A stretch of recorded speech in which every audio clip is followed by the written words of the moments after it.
My family is Fubar beyond comprehension, and it goes back to my sister and dad. This is a long read, and I apologize. I have had a screaming headache since yesterday. My neighbor said that this might help, and writing can be extremely therapeutic. I thought I was past ever having to deal with my family. I told them to go away, never come back. I went a few weeks with not hearing from them. Then magically they show up again. More messed up than ever. I had to pull a 6-day stretch, but it worked because I'm leaving for vacation on Tuesday. So I had extra time off this past week, and have been getting ready for vacation in fall as well. Normally, if anyone from my family visits, it's usually my sister or my mom. Yesterday, all three of them showed up on my doorstep. It was horrific and ruined my day, and they arrived carrying paperwork. Before they were even in the house, my sister started with, "From you last email. I just need to clear this up. You are not allowed to hate me. I'm your older sister." My response was, "Yes, I can. You are not in control of my feelings and emotions." I was just petty enough to be a lousy host. I didn't offer anything to drink or tell them to make themselves comfortable. Again, I asked, "Why are you here?" My sister stated that she needed my help and that I was going to help her. Didn't ask, just demanded. My dad took over with, he has been doing some thinking and some research and has figured out what she wants to do with her life and what she wants to do for a career. I finally glanced over at my mom, who just was rubbing her temples like this really is happening. As it turns out, my mother is the only one who has an ounce of common sense, and she basically came along for the ride. I took a second and then responded, "I thought you were going to get your real estate license." It's my last resort, but I was watching videos and vlogs with different kinds of healthcare. I saw this one nurse, and it got me thinking, nursing is easy. But I saw another vlogger who was a doctor. I think I want to become a doctor. Then I'll become your boss. At this point of the conversation, I heard Brenda Strong from Desperate Housewives in my head with a narration. It was precisely at this moment that Opie realized that all the money his parents had, that the one thing it could never buy them was common sense. Opie then realized that his family is completely out of touch with reality, and this conversation was going to be completely infuriating and maybe a little funny. Yes, I'm a Desperate Housewives nut. It's past my time for the most part, but I found it by accident and bought and watched the whole series. I then got a text message from one of my mom's phones that I forgot to block. It simply read, "I'm trying, but your dad is making it really hard. Go for it." So I went for it. Well, even if you were to make it through medical school and become a doctor, you will never be my boss. It doesn't work that way. My next question is, what do you think I'm going to help you with? She put the folder on the table and showed me all the papers. College applications. You're planning on going into the hardest profession on earth, medicine, and you want me to help you with your college applications. If you think all this is so easy, you should be able to do it yourself without any help. Do you even know what goes into becoming a doctor? Inside the folder was a copy of her high school transcripts. So maybe for a minute she was serious about this if she's actually doing the research. I looked over the transcripts and had a laugh. "See these?" I asked, showing her the paper. "These grades of C's and D's will never be accepted. You literally have to start all over. You're going to have to start at community college. Get your associates in general studies heavy on math and science even before any university will accept you into a pre-med program. That alone will take you 2, maybe 3 years. Then you apply to pre-med. That's 4 years. MCAT. That you have to pass with at least a 95%. Any doctors out there? Is that accurate?" I said 95% just because it seems right. Med school 4 years. Your first USMLE test, which is again passed with a 95%. Select specialty and residency. You take your second USMLE again, 95%. Then and only then can you take your board test to become licensed and certified. Pre-med and med school alone is 8 years. Now you have to add your associates. You are looking at least 11 years of classroom alone. I took a deep breath and sat back in my chair and just looked at her. If I want it bad enough, like everything else I want, I'll get it. This isn't going to the mall and getting a new purse or getting your nails done. Oh, by the way, here is another important thing you need to know. Your instructors don't care about you. Their job is to make a doctor out of you. They don't care if you have a vacation planned.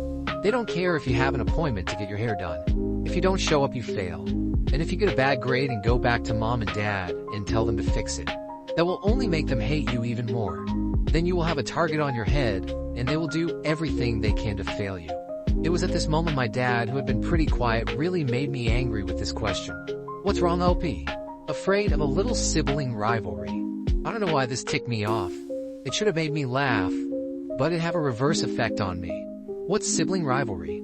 There is no sibling rivalry or competition. You want to know why? I looked at him and my mom because I already did it. I did everything and you did nothing. You raised E and outsourced me with a nanny. I got the better end of the deal on that. I had a better time with her than I would have ever had with you. I went to school and got all A's. I got a job the first chance I could because I knew you were going to completely screw me over later.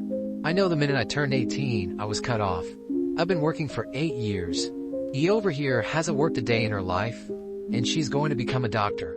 I pointed over to the vacuum laying in the middle of the living room floor. See that blue thing over in the middle of the living room? Do you even know what that is and what it does? Oh, and by the way, if you go through with this harebrained plan of yours, I'll under no circumstances help you with any of it. Just like your college applications. I don't know what got into me. Usually I feel like I can keep myself better put together. But I feel like the minute that my sister said nursing is easy and I'll become your boss, I just kind of lost control and let about the last 23 years of all the negative stuff my family has put me through out. And at the same time, none of it mattered.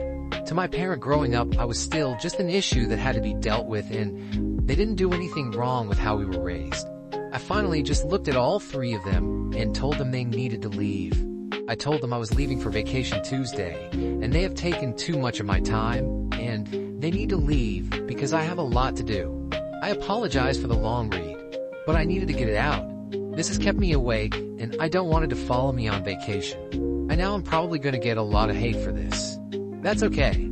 Story 2. Mom wants me to buy a house closer to hers because she doesn't like to drive 20 minutes to see her grandchild. When I, 36, met my fiance, 36, we hit it off very fast because we were very much on the same wavelength and by chance lived close to one another, so we could easily spend lots of time together.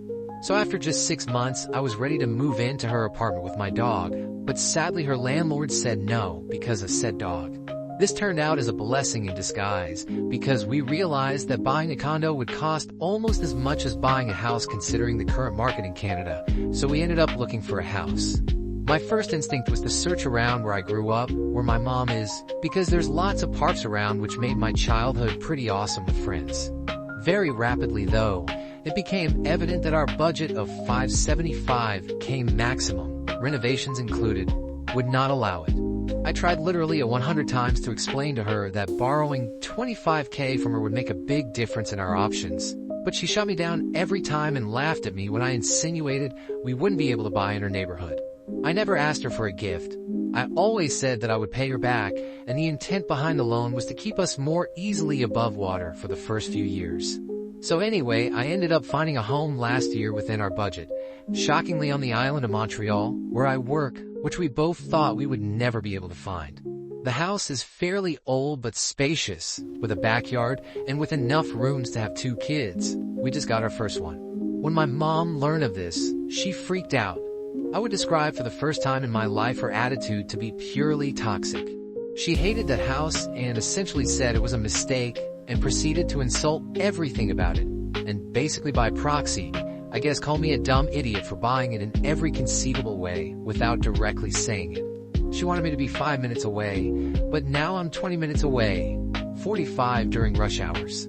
In over a year, she has only stayed for dinner once. Each time I invite her, I get a no with an excuse as to why she can't make it.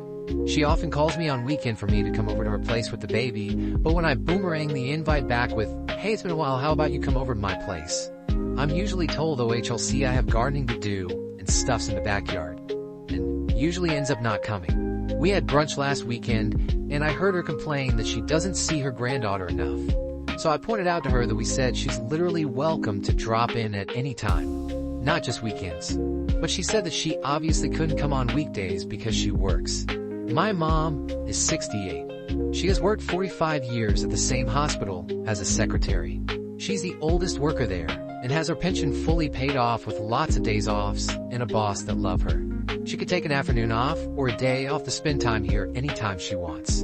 So I pointed that out, and she said she's not the kind of person to leave her co-workers in the dirt by taking days off. She just came back from 2 weeks vacation to Greece, but anyway. So finally I snapped back that she'll be able to see her grandchild more often today. She's not last in priority behind her co-workers, her job, her gardening, a sunny day in her backyard, and a 20-minute drive. To which she seemed insulted. Update. So yesterday, she sent me a listing for a home 5 minutes away from hers. If you're interested, there's a house for sale Francis Street for $500K. It is pretty 3-room, 2-bathroom. You can look. Oh no? Why will we get back into that boat? Looking for a new house, similar to what we already have just 1 year after buying this one. We will buy when we have enough to buy a house with a second floor, and only if we feel the house is too small with 2 kids. It has 3 rooms on the same floor, 2 bathrooms that are renovated, not quite similar since you have more money to invest, but I just wanted you to have a look. Fine, I'll mind my own business. Have a good day. Are you kidding me? She wouldn't loan me $25K, and she expects me to spend $500,000 on her so that she doesn't have to drive to see her grandchildren? My father, my fiance's family, they all live further away from her, but they all come around way more often. So anyway, that was my entitled parent story. Story 3. Truck driver demands I unload his truck. Hey all. So long story short, I work for a factory. Part of my job is doing deliveries and pickups. One of my deliveries, which I do almost daily, is to one of our distributors. They have a fleet of vans and small trucks and will deliver anywhere in the city. As opposed to me, I only deliver to customers within 20 minutes drive of our factory. The distributor's warehouse is not always staffed. Their staff are all drivers, so sometimes they'll rock up when nobody is there. No big deal. They give all their regulars a code to get through the front door, and I'm a licensed forklift driver, so I can unload my UTA pickup truck for you Yanks, and then drive off. I showed up yesterday, nobody home, so I opened their roller door, got in the forklift, and unloaded my UTA. As I'm unloading, a truck pulls up, and the driver rolls down the window and asks me to unload. I told him, sorry mate, I don't work here. I'm almost done with the forklift, so you can unload it yourself. He demanded that I unload his truck because he's not a licensed operator, and he also needs me to sign for the delivery. I am not authorized to do that on their behalf because, again, I don't work there. Also, whilst I'm comfortable unloading my own truck, unloading someone else's is something I want to do. After all, I don't know what's on them, and if anything on the pallet gets damaged, I'm the one liable. So I told him no, that I was unable to do that. He started ranting about how kids these days are lazy and don't want to work. He's saying this as I'm actively doing my job, and threatens to call Greg, the owner of the distribution company, and have me fired. Apparently he and Greg are old mates. Sure bro, you know Greg, so, well yet you don't know how his business works? Totally believe you. Anyways, after some yelling I gave up trying to explain to him that I do not work there, so I went inside, closed the roller door, and locked up. He tried blocking my car with his truck, but the idiot misjudged the distance, and I had space to get out through the side. I called Greg on my way back to the factory and told him what was going on.